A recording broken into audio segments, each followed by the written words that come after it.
Mike Damergis along with Professor Matt Carey from the LaPenta School of Business for the Sports Business Hot Corner, and some hot water going on for the NBA in regards to China. Not only that, now the king of basketball, LeBron James, may be making things worse for NBA players and owners. Yeah, the NBA is in a really tough position here. I mean, they've gotten into a league or into a situation where you're in a country that doesn't really have the same ideology you have in politically, although maybe economically they do, and that's always a tough thing for a business to get into.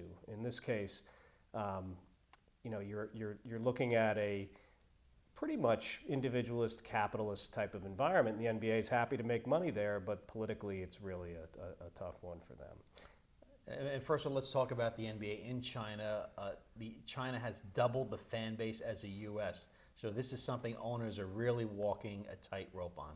Yeah, I mean, the NBA's, it's sort of, they're cursed by their own success there. They're the one league that's really been able to figure it out, so to speak, in China. And they have about 300 million plus fans who actively watch the NBA.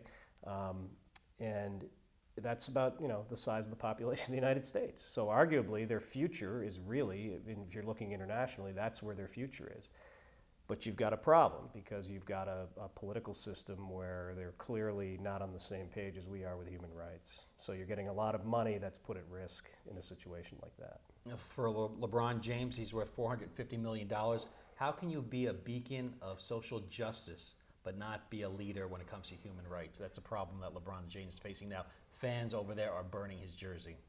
Yeah, boy, I don't envy the situation he's in. I think that execution-wise, it would have been nice if he had he's probably got all the PR at his disposal that he could want, that money could buy, and he kind of botched this first attempt at talking about it.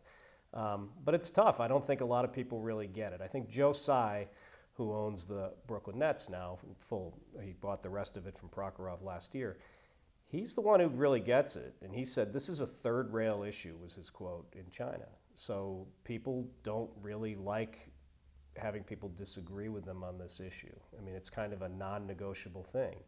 And, that puts LeBron in a tough spot because the NBA has been the one league that's really been on the forefront of sort of creativity and outspokenness and letting the players be who they are. Yet they're in making a big chunk of money in a country that really doesn't allow that. And the NBA is certainly more than baseball, more than football. The players really rule the roost, for lack of a better expression here. Where do you think this takes us as we approach the NBA season? Well, I think it's tough. I mean, we probably will go on without a hitch here in the United States. We won't think much about it. But there's going to be a lot of writing, and of course with social media it's inescapable now. There's going to be a lot of controversy. There are a lot of trolls who've actually come out, people who maybe don't even care about what LeBron had to say, but don't like LeBron, so it's easy to pile in. And it's going to dog him. It's going to dog them the whole season. You're going to hear about it. But the real question for them is, really, how do we manage this going forward? It's a PR nightmare for sure, and it could wind up being a real problem for revenues as they go forward. And for LeBron himself, again, worth $450 million involved in restaurants, and certainly he's got his foothold in entertainment now, doing documentaries here. How do you think this is going to affect him and his brand? I don't think it's going to affect him here as much as you would think. I mean, just look at the whole Kaepernick thing with Nike. A lot of people beat their chest about that, and what happens, Nike comes out with earnings that are record the next quarter in response to people who are going to burn the jerseys and not wear the shoes and this and that. So they kind of know their audience.